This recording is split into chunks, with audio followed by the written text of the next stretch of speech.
नमस्कार, फिर पैसा बोलता है, मैं आपका स्वागत है, मैं आनंद श्रीनिवासन। आज निफ्टी 50 100 पॉइंट ऊपर है, लेकिन जब सुबह खुली तो नीचे खुली। बैंक निफ्टी भी नीचे खुली, लेकिन अब दोनों ऊपर है।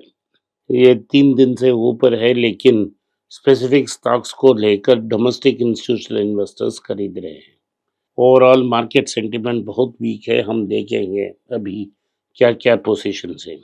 पहला न्यूज़ सोना का है, सोना चमक रहा है, 7,610 हो गया 22 कैरेट गोल्ड। अगर आप बाज़ार में जाके 22 कैरेट गोल्ड का 1 ग्राम गोल्ड कॉइन खरीदना चाहें, तो वो 8,000 पार कर चुका है। अगर आप 24 कैरेट गोल्ड में खरीदना चाहें, लगभग 8,800 से 8,900 तक पहुंच गया है। तो हमारा टारगेट रीच करने के लिए सिर्फ 4 और 5% मार्केट में जंप होना चाहिए, तो ये संभव हो जाएगा कि ये रिजल्ट हमने पहले 18 महीने बोला था, उसमें सिर्फ 2 महीने चले गए हैं, 16 महीने में होना चाहिए। तो ओवरऑल मार्केट पोजीशन बहुत वीक है और 522 स्टॉक जो हैं एनएसई में, उनका हालत बहुत वीक है। वो 52 वीक लो के आसपास पहुंच चुके हैं। तो आज का न्यूज़ ये है कि कल बैंक निफ्टी के बदौलत मार्केट को ऊपर उठाया गया है। तो निफ्टी फार्मा डाउन थी 2.5% और बैंक निफ्टी 2.1% इंक्रीज हुई थी। अन्य स्टॉक्स जो हैं जो 52 वीक लो हैं, ओला इलेक्ट्रिक है, 64 रुपया में ट्रेड हो रहा है। ये 52 वीक नया लो है, आईपीओ प्राइस के नीचे है। hyundai भी 52 वीक लो के आसपास ट्रेड हो रहा है, वो आईपीओ प्राइस से नीचे है। नेस्ले 52 वीक लो में है, 2,142 रुपया में है, वो 5% गिर गया है एक ही सेशन में, और इस महीने में 22% नीचे आई है और पिछले साल 27% नीचे आई है। जब स्टॉक स्प्लिट हुआ, मैंने अनेक को बोला था आप इस स्टॉक को कंसिडर मत कीजिए, क्योंकि इसमें प्रेशर आने वाली है। तो बोर्ड ने सेकेंड इंटरिम डिविडेंड डिस्कस करेंगे और फरवरी 7 को रिकॉर्ड डेट बोला है इसके लिए। तो जो बड़े स्टॉक्स हैं जो 52 वीक लो के आसपास हैं, उनमें suitcase manufacturer VIP industries, life insurance corporation of India, ये आईपीओ प्राइस से नीचे है, 52 वीक लो के पास है, ऑल टाइम लो के आसपास है।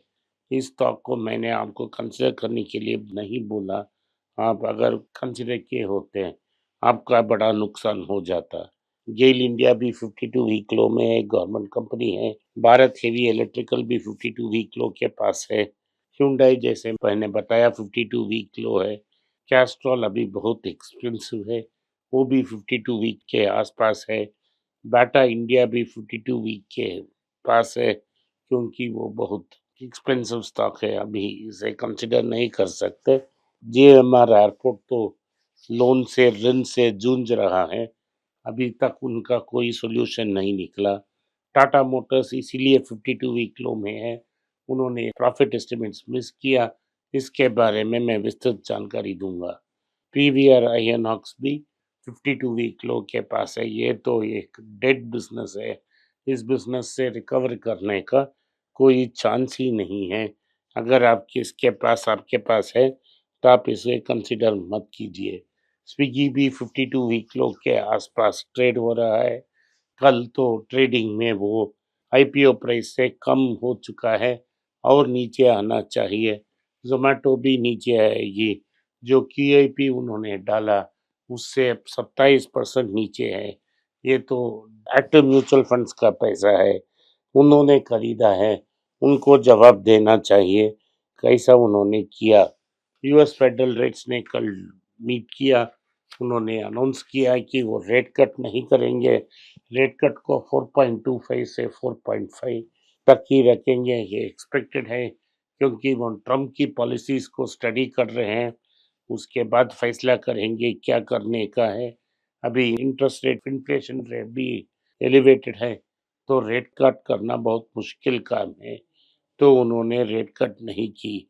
तो एनालिस्ट जो हैं वो डिवाइडेड हैं कि इस साल में कितना रेट कट आ सकता है।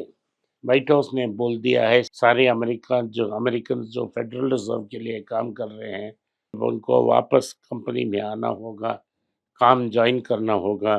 अगर 6 फरवरी तक उन्होंने ज्वाइन नहीं किया तो उनको वीआरएस और नौकरी से बर्खास्त कर जाएगा। तो की एडमिनिस्ट्रेशन की ये कॉल है कि अप टू 2 लाख पीपल और 10% of the people total workforce will accept the resignation letter and we move on.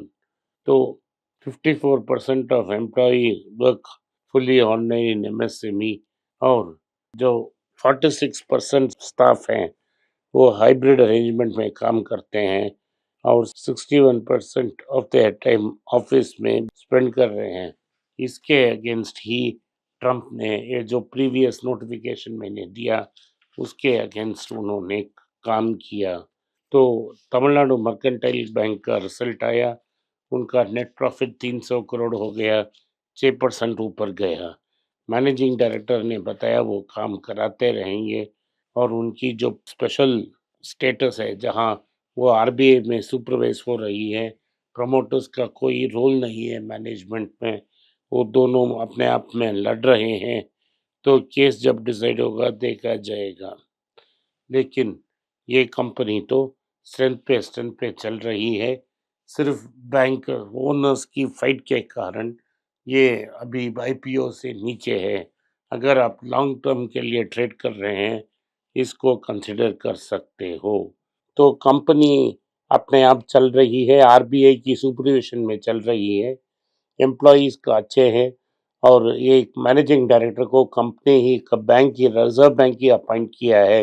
ये भारत के सबसे बड़े अच्छे बैंक में से एक है। ये अपने आप मार्केट फुटप्रिंट को इम्प्रूव कर रहे हैं। उनकी जो एनपीए है वो कंट्रोल में है और ये बेस्ट रन कंपनी है। तो जो अपॉइंटमेंट उन्होंने की है माहेश्वर साहू को, तो ग्रॉस एनपीए उनका नीचे आई है। ग्रॉस एनपीए अब 1.32 है और नेट एनपीए 0.41 है।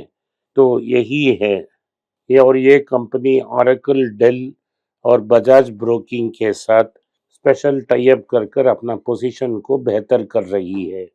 आईडीएफसी ने कहा है कि उनके आईडीएफसी बैंक का मेन प्रॉब्लम्स अभी जो आ रहा है वो माइक्रो फाइनेंस सेक्टर से है।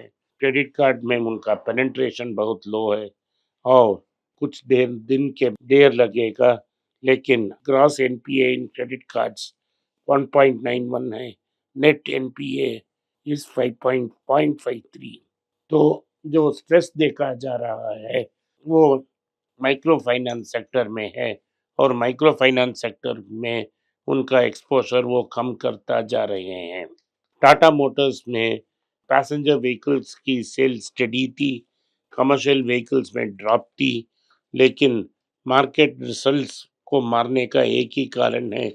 वो कहते हैं कि अगले साल में जेएलआर की रेवेन्यू 25% कम होगी। हमें पता था कि ये 25% कम होगी क्योंकि जैगवार कार को रिफर्बिश कर कर 2026 में लॉन्च करेंगे। अभी जो सेल्स आ रहे हैं वो एग्जिस्टिंग स्टॉक को डिस्काउंट में बेच रहे हैं, इसीलिए मार्जिन प्रेशर है। अभी तक इस क्वार्टर में लगभग 5,500 करोड़ का मुनाफा है और जो प्लान है जीरो डेट करने की वो बरकरार है। दूसरी बात है कि कंपनी को दो ग्रुप से डिवाइड कर रहे हैं। जुलाई 1 2025 से ये दो कंपनी अलग अलग से परफॉर्म कर रहे हैं। स्टॉक एक्सचेंज से परमिशन मिल गया है, उसके बाद सेबी, एनसीएलटी और कंपटीशन कमीशन से अप्रूवल आने हैं। लगता है कि अगले साल तक ये स्प्लिट होकर दो सेपरेट कंपनीज में ट्रेड होगा। आज Natco pharma, ITC, doctor Reddy, Tamil Nadu mercantile bank, इन अनेक स्टॉकों को कंसिडर कर सकते हैं। आज के लिए इतना ही। आपने इस पॉडकास्ट को सुना, इसके लिए मैं आपका आभारी हूँ। हो सके तो वीडियो को लाइक कीजिए, चैनल को सब्सक्राइब कीजिए और बेल नोटिफिकेशन दबाएं। इस वीडियो को अपने दोस्त और रिश्तेदार के पास भेजें और उनको देखने की आग्रह करें। नमस्कार, धन्यवाद, जय हिंद।